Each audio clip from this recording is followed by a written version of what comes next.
La nova entitat Som Penedès organitzava ahir, juntament amb l'Institut d'Estudis Penedesencs, un debat sobre la vegueria Penedès, dins la tramitació parlamentària de la llei de vegueries.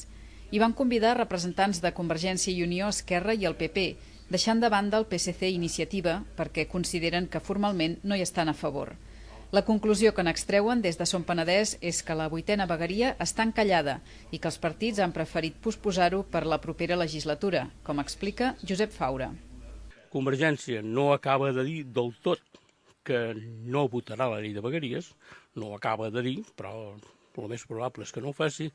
Esquerra votarà les 7 vegueries i deixarà per la propera legislatura que hi pugui haver, que el Penedès pugui fer els deures i accedir-hi amb les condicions que ja li posa la mateixa llei, que a nosaltres se'ns demana més que a les altres, i el PP es queda doncs, amb la seva posició. És a dir, comptat i debatut, va ser molt clar. La vegueria està penjadíssima. Aquesta conclusió frustra i dol als integrants de Som Penedès i de l'Institut d'Estudis Penedesencs perquè, com van recordar els polítics, hi ha tot un territori que majoritàriament s'ha manifestat a favor de tenir una vegueria pròpia i que inicialment quedarà fora.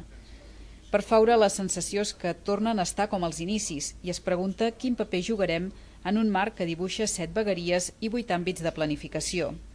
Aquest debat ha servit de presentació pública de Som Penedès, nova entitat formada per exmembres de la Plataforma per la Vegueria del Penedès. El seu objectiu, segons Faura, és treballar per la vegueria Penedès, retornant a l'esperit dels primers moviments que van originar la plataforma. El que volem és insistir i mirar d'aconseguir o de fer veure als col·lectius, diguem-ne, populars, que la vegueria Penedès és una cosa de tots. Insistir molt més en una acció de cara a la gent que es mou pel territori, la gent que s'ha mogut per les consultes pel dret a decidir, les entitats i la gent que estima el Penedès. Volem incidir més en aquest aspecte i no tant en l'aspecte de gestió que ja ens adonem que té els seus límits i que té la seva frontera.